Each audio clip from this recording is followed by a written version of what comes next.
Miarabantsika rehetra ny tokantrano sy any amin'ny toerana rehetra izay andrenesantsika ny tiafatr'Andriamanitra ity ny tenako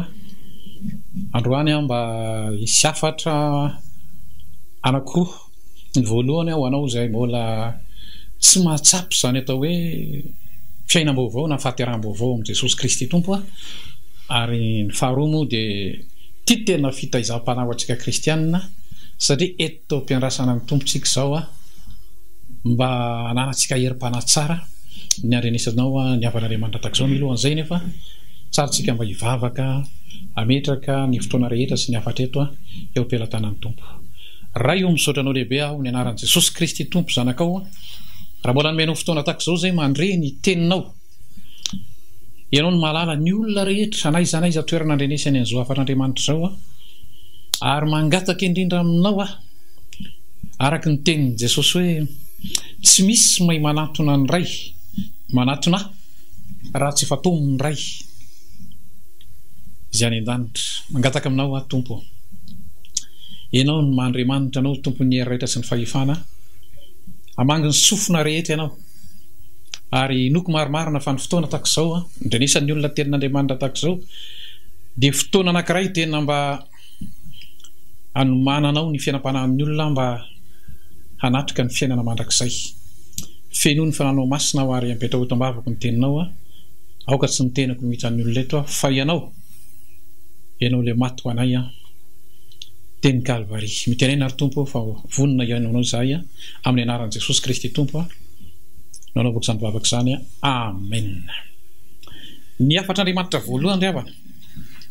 tia natokako manokana misy tia ho anao izay mbola tsy natsapy izany atao hoe fiainana vaovao na fiainana mandrakizay. Ny antony ry havana dia izao aloha ny Jesosy Kristy Tompo tiany mihitsy andre ny afatr'Andriamanitra, andre ny filazantsara ny olombelona rehetra milohany ialana eto ambonin'ny tany. Mandehana ozy ka torio ny filazantsara ho an'ny olombelona rehetra ka misy tenin'Andriamanitra ao amin'ny filazantsara ny Matthieu toko voalohany eo 9:20 ny tenin'Andriamanitra apetraky ny Tompo aminao androany. Zao ny voasoratra hoe ary ny anarana ozy ataonao hoe Jesosy fa izy no hamonjy ny olona ho afaka amin'ny fahotana. Tenin'ny injely io teo anatrehan'ny Josefa ary mbola tenin'Andriamanitra ihany koa nampitondrainy androany ho atsika rehetra naizanaizanao sofina mandre izao afatr'Andriamanitra ao. 2 fotoana lasa moa zany izay teny izay kanefa androany averin'ny Tompo aminao mba tsy hahatonga anao anenina satria tsaroa fa mandalo izay ny ambaran'ny soratra masina mandalo izao fiainana izao sy ny filana fa ny manao ny sitrapon'Andriamanitra ny maritra mandrakizay. Tian'Andriamanitra ianao tena mba are tsara izao sitrapon'Andriamanitra izao. Hoy le teny teo hoe nanomezan'Andriamanitra io Jesosy io anafaka ny olona ao anatin'ny fahotana. Tsarovy tsara ry havana fa zany fahotana zany sy mivoka dratsiny tsy mahita fanafodiny zany ianao ety ambonin'ny tany, tsy mahita an'izany ianao. Raha marobe ny olona mbola tsy resy lahatra amin'izany Jesosy Kristy zany zany no mahatonga ny zanak'olombelona amin'izao fotoana izao manao fikarohana izy amin'ny alalan'ny fahaizana isan-karazany entina hanafoanana izany atao hoe fahafatesana izany fa tsy foananao io, tsy foana io satria vokatry ny fahotana ny fahafatesana. Hoy aho hoe be dia be ny olona tsy mbola resy lahatra n'izany fa androany averin'Andriamanitra aminao zany hoe tsy misy fanafody entina anasitranana nanafoanana n'izany atao hoe fahotana izany ry havana raha tsy avy amin'Andriamanitra tokana ary zay no nanomezan'Andriamanitra ny tizanany ity 2 fotoana lasa zay tonga teto ambonin'ny tany io teo amin'ny 3 taona teo torony filazantsara nampiseho hoe iza moa zany Andriamanitra zany iza moa zany Andriamanitra namorona ny tany sy ny lanitra zany. Rehefa vita ny misiony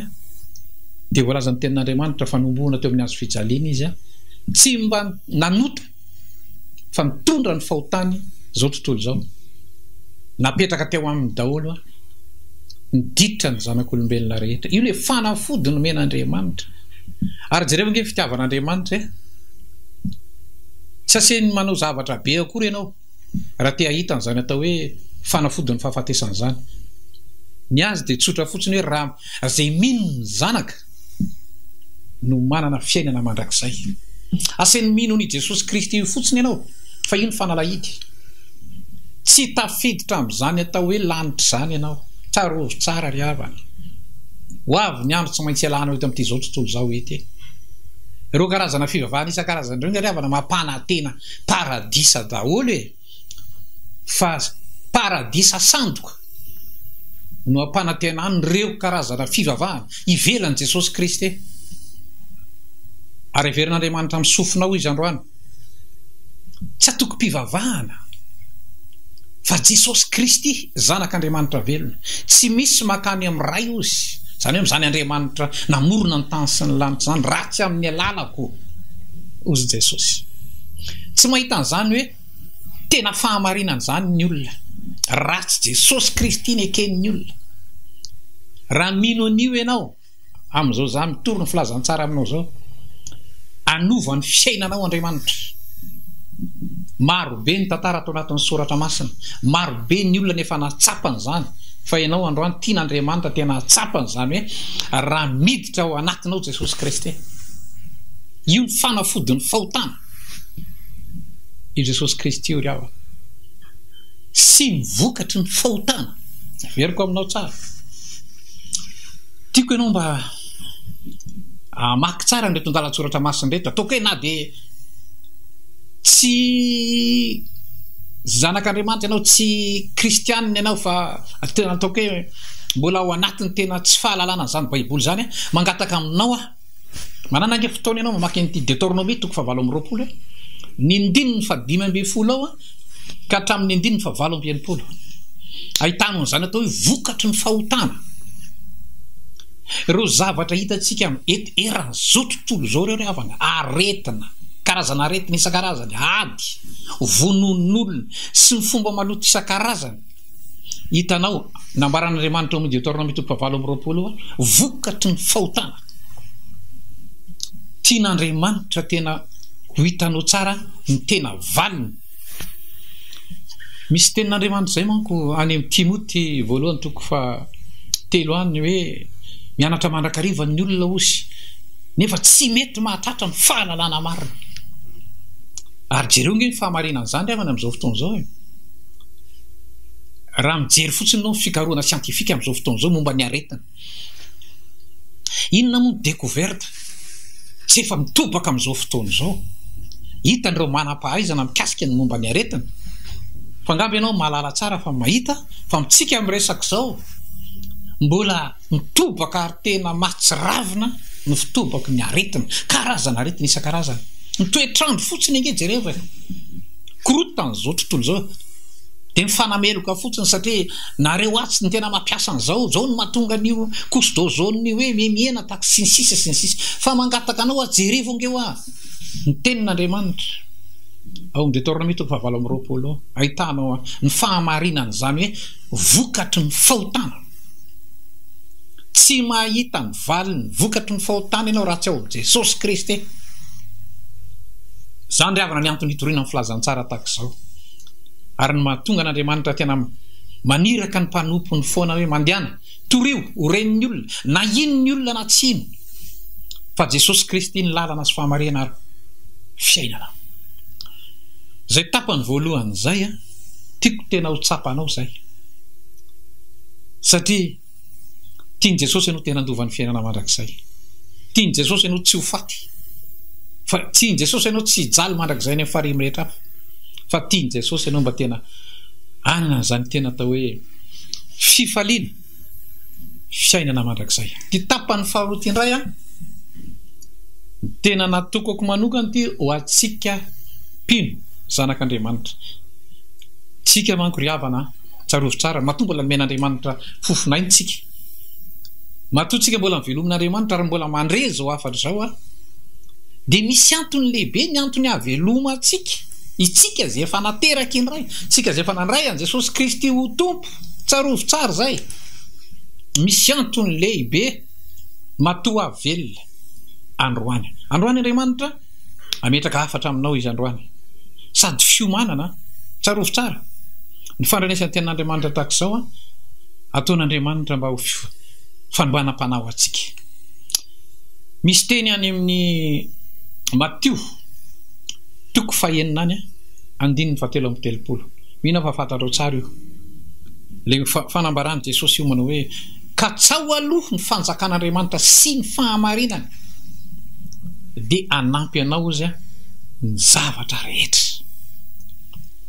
katsao aloha ny fanjakan'Andriamanitra ho sy ny fahamarinana jereo tsara io teny io a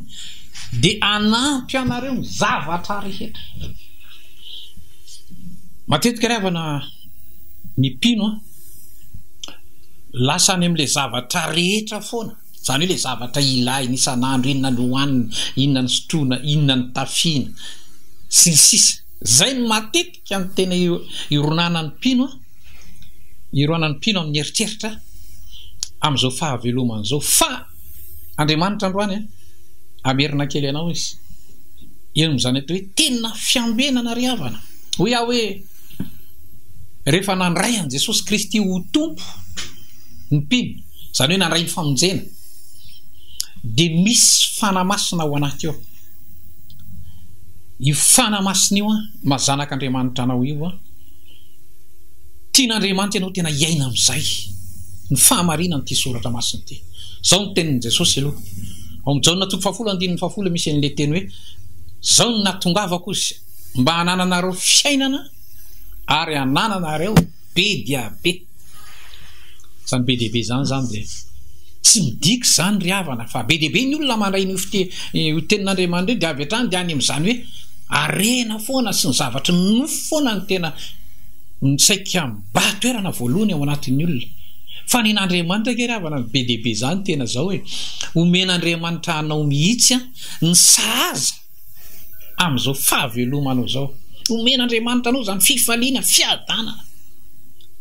tahaka ny nataon'Andriamanitra ny mpanompon'Andriamanitra jereo ny apôstôly Paoly amin'ny Korintianina 1:9 izy tena ahitanao mafinaritra mihitsy ny fanambaran'ny apôstôly Paoly ny amin'izany atao hoe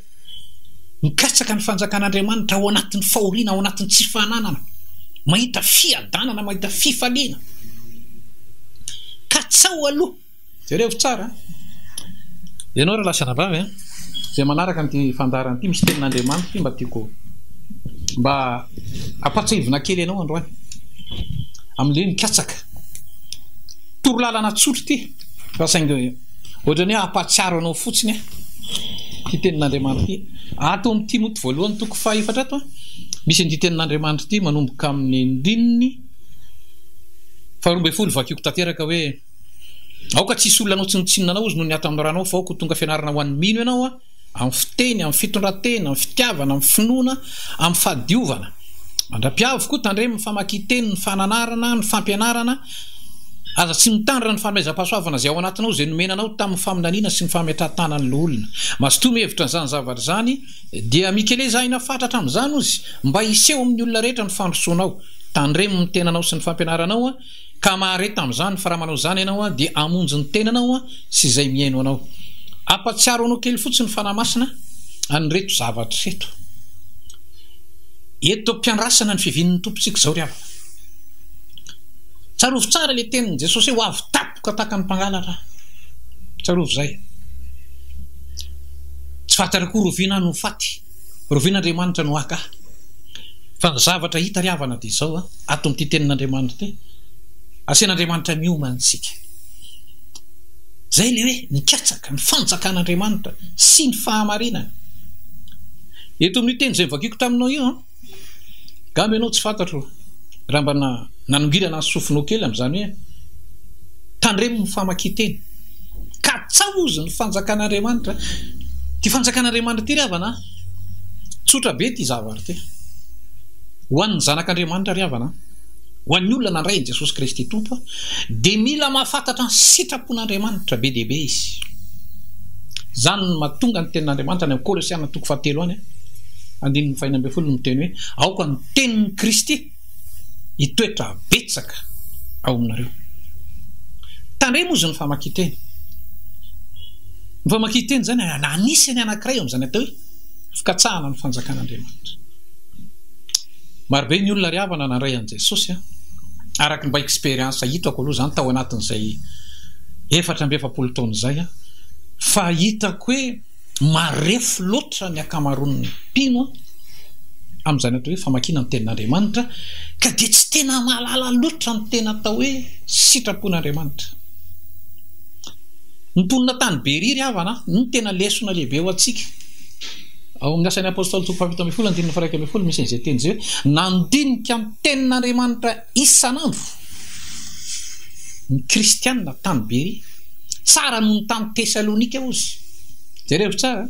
ny fiainam-panahiny le hoe mikasaka riavana. Anisan'ny tsotra be zany famakina tenin'Andriamanitra zany manahoana ianao. Be dehibe ny riavana nampitondra fivavahana azy. Be dehibe nampitondra fivavahana azy. Marefo amin'izany atao hoe famakina tenin'Andriamanitra zany any ka tsy tena be dehibe loatra fahafantarana ny tena sitrapon'Andriamanitra fa nefa rany lasa mipetraka fotsiny amin'ny fampianarana zao tontolo zao ary mety ho tafiditra ny zanak'Andriamanitra riavana tsara ho zay. Ty tenin'Andriamanitra teto ambany masontsika. Raha mbola nomen'Andriamanitra tombonandro ianao hoy ny soratra masina tandremo ny famakiteny. Nahoan'Andriamanitra ny manome an'izany riavana. Tiany ianao riavana tena hoe anana an'izany fiambenana. Zany fiambenana ny Jesosy any amin'ny roan'ny lanitra zany inge riavana sy ny hoe fiambenana ny mety androany ianao no ho lasy. Zava-panahy lehibe zany. Anatanjaka ny ao anatin'ny sainao ao anatin'ny saintsika ao misy zavatra be dehibe ao mikoriana. Zany mahatonga ny soratra masina naveriny Paoly any amin'ny Korintiana any amin'ny Timoty 2:7 any hoe mahatsara ny fampianarana ty tenin'Andriamanitra ty fantsina zay diso. Ny famakinao ty tenin'Andriamanitra ty zany ahitanao ny diso be dehibe ny zavatra diso ao anatsika ndraindray mbola fikiritsika vokatry ny marefo loatra ny famakitsika ny ty tenin'Andriamanitra ty. Androany ianao raha mandre ny tiafatr'Andriamanitra ty na izanay iza misy ianao tandremo ny famakiteny ao anatin'le hoe katsao aloha ny fanjakan'Andriamanitra sy ny fahamarinana. Inona koa ny ambaran'ny soratra masina amin'ny hoe taorina famakiteny ny fananarana ozy. Tarovo tsara riavana fa ny mpino anatin'ny fiangonana anankiray dia nambaran'ny soratra masina fa tahaka ny hoe tenan'ny Kristy. Nambaran'ny soratra masina koa fa tahaka ny sampana isan-karazany, ny sasany tanana, ny sasany tongotra. Zay moa filazan'ny Korintiana 1:12.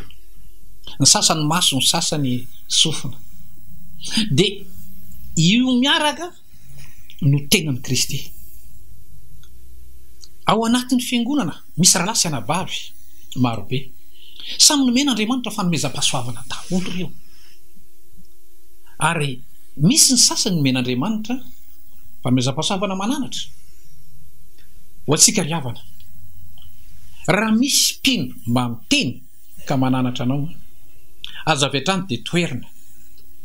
Enoy aloha. Anisan'ny zavatra anankiray manko hitako tsikaritra mpino dia zao rehefa tenenin'ny rahalahy na tenenin'ny anabavy izy amin'izany toetra anankiray ohatran'izany dia indray ohatrany mora tezitra. Jereo tsara ty tenin'Andriamanitra ty fananarana. Ny fandrenesanao tenin'Andriamanitra tahaka izao ihany koa fananarana. Mazotomy ny tenin'Andriamanitra tahaka izao koa ianao. Zay le mikatsaka e. Katsao aloha ny fanjakan'Andriamanitra sy ny fahamarinana. Matony ty Andriamanitra miteny an'izany fananarana zany. Ry Saoly, io Saoly mpanjaka io tengera avana nanarana tamin'ny andron'ny Davida dia tamin'ny andron'ny Saoly nitenenin'ny Saoly nanaran'ny Saoly fa mafimafy loha ary tsy magaga raha mifaizin'Andriamanitra be dia be ireo mpanompon'Andriamanitra hitanao raha mamaky ny testamenta taloha anao zay no maapresiako anao androany tandremo ny famaky-teny tandremo ny fananarana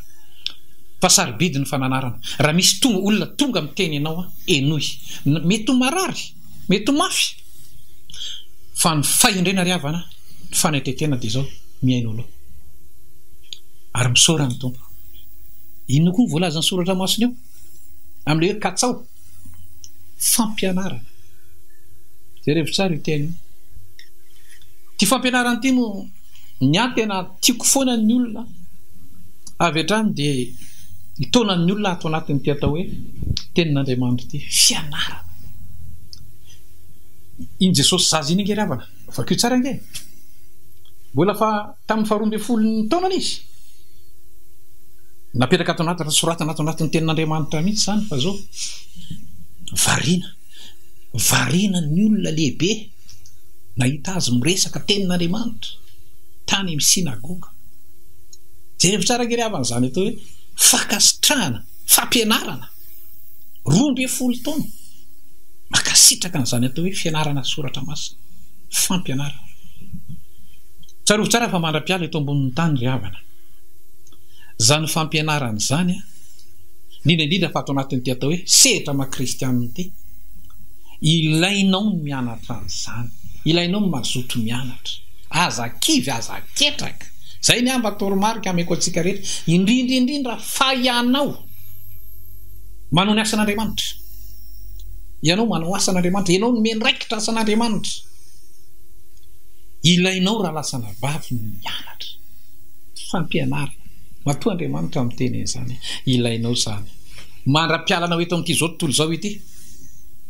hitanao le tenin'Andriamanitra niresahako taminao le Matthieu 4:7 le mikatsaka dia eo manaraka ny teny iny le hoe anaraka anareo ny zavatra rehetra inona moa ry havana le zavatra rehetra io zavatra tedavitsika rehetra rehetra io ry havana raha mamaky tsara niny Matthieu 5:1 io anao io oloha rehetra rehetra io dia hoe misy ny ataony tenin'Andriamanitra hoe mitady ny hoanina ny olona mitady ny sotroana ny olona mitady fahasalamana ny olona tedavy ny olona ety ambonin'ny tany daholo zany zavatra zany sa anaraka anareo ozy be dia be ry havana eto aho tena mba tiako mba hotsindrina mihitsy indraindray ty afatra ty dia remako be dia be loatra ny mpanompon'Andriamanitra zavatra ohatran'ireny zavatra ireny no toriana matetika resaka zavatra fitahiana resaka zavatra ranofy ianao dia anakarena ianao dia tokony anan'izao ianao androany ianao averin'Andriamanitra manaraka ho azy ozy ny zavatra rehetra fa katsao aloha ny fanjakan'Andriamanitra sy ny fahamarinana ataovy ny zava-panataka zany ny tena voalohany anisan'ny zava-panahy anankiray ihany koa ny katsahanao zany hoe manaparitaka ny filazantsara an'Andriamanitra mangatahany tompo ny olona ravana rehefa nandray an' Jesosy Kristy ho tompo dia tian'Andriamanitra ianao hikatsaka amin'inona araka nambarako teo ny fijoroana vavolombelona anisan'ny fitoriana ny filazantsara tokony ho masoanao zany